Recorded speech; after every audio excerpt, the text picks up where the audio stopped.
back po to Boy and Chris. At kasama ko po si Major na kung saan nga po siya army po na major pa at meron po siyang hidden talent, ang pagluluto.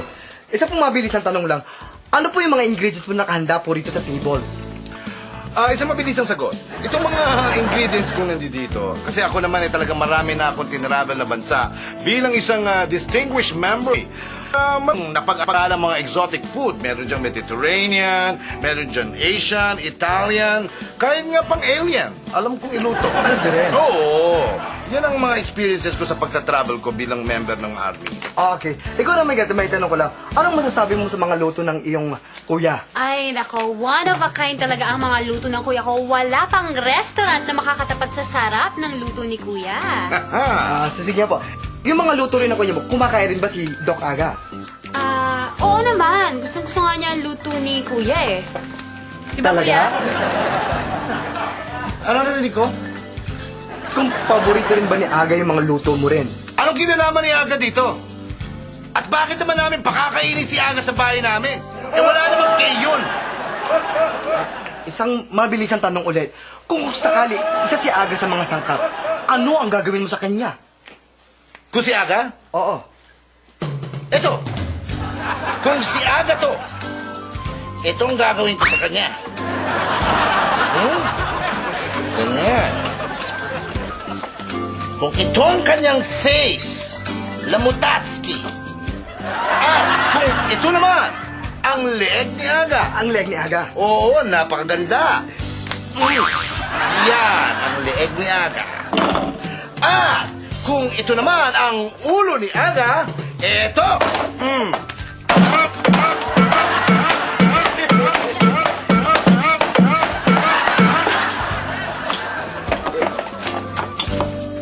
Kuya, Ano po yung ginagawa niyo? Ha? Ano pong tawag po sa lutong yan? Ito? Tawag dito, chapsuy con retualo.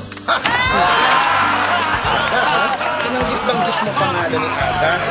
Madali ka doon. Ayan! Ha? Oh, hindi pa tapos. Oh, yan. Oh, masarap to. Ha? Hindi pa tapos. Ito pa rin. Talagang kakamain talaga. Kailangan! Nagpapadagdag ng lasa yon. At talagang kailangan may feeling. Talaga pong intense yung feeling. Ito pa ang leeg. Oh, meron pa ba tayong pwedeng ilieg dyan? Ay, ilieg. Putulin? Ayun po karne, balik karne. Kunyari, ano naman po party po ng kasama po ni Aga yan? Ito ang buong katawan niya. Yan, lagay natin dyan. Yan. May feelings pa rin, ha? Oo, tinagtad na katawan. At syempre, sa sobrang bilib ko kay Aga, ito uli ang dapat sa kanya. Kuya, ano bang ginagawa mo? Tama na. Chapsuy con retualo! Huwag ka na sumagot yan, ha? Gusto mo naman yung pakaanan ni Aga. Pag-uusapan natin ngayon yung love story na nag-umpisa sa jungle na nauwi sa city life ng Tabunekne.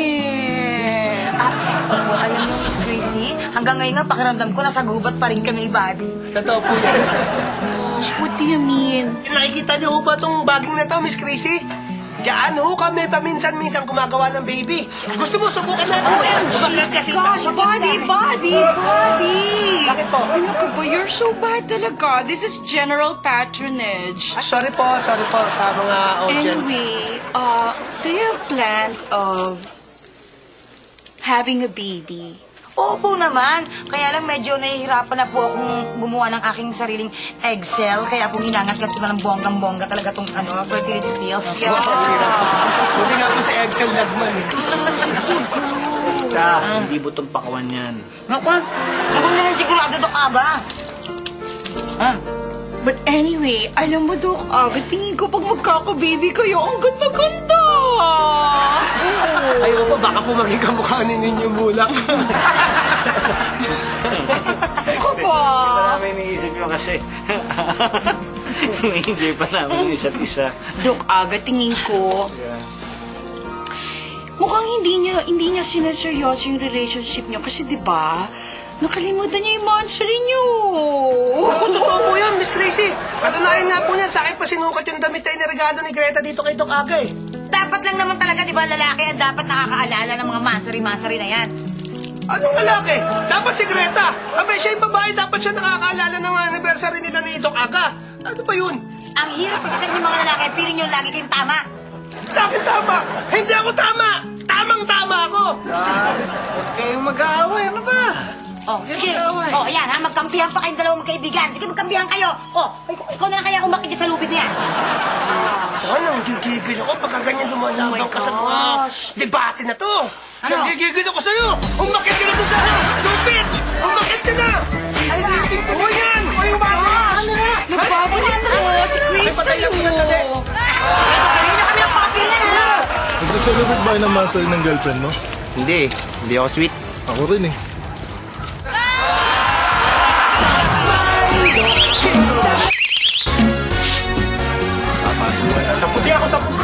Ngayon ko lang napansin na ganito kayo mag-away itong dalawa na to.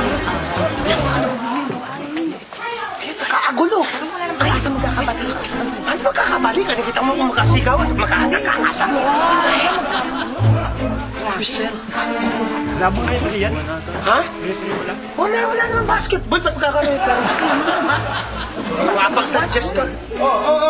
Pejuret! Pejuret! Naku, si Doc Aga po tsaka yung kapatid yung nag-aaway. Eh, tingnan nyo. Saan? Nandiyan po sa loob eh. Wala naman ako nadidinig ah. Bakit? Ayun, ano po? Wala naman akong makita eh. Bakit ba paulit-ulit kang pinapupunta mo ako doon? Nakita ko po kanina nag-aaway na pilit ko. Tingnan po, ano ba kayo? Natama ka ba yun? Ay, hindi ko nakita. Nararamdaman ko na mamanhit-hit mo ako. Sorry po, ito naman si Sita, ba't naman kasi tututuhol na kayo sarado yung bantana? Eh, ikaw nang dulak ng dulak na kay Majoret eh. Aba! Inaaway nga sisterhood ko ah! Opo! Ay, Majoret! Si Majoret, nasabi ko po. Ana! Buksan mo itong pinto! Pagkalalaki ka! Be a man!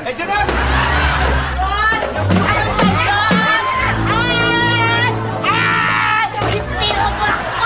Kuya, nakakagawa mo kay Tita Ox! Nga!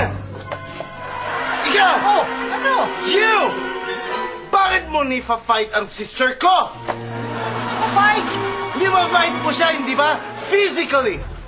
Ikaw talaga! Anong ginawa mo sa sisterhood ko? Ano ka ba, Rep? Ano ba pinagsasasabi mo dyan? Nag-uusap lang sila. Nag-uusap? Di ako naniniwala. Alam ko, sinasaktan mo siya physically. Teka pa, ano ba nang... Sandali na! Dok naman, no? Ano ba nangyayari dito? Nakakasakit ho kayo eh. Titignan na natin kung ano nangyayari talaga.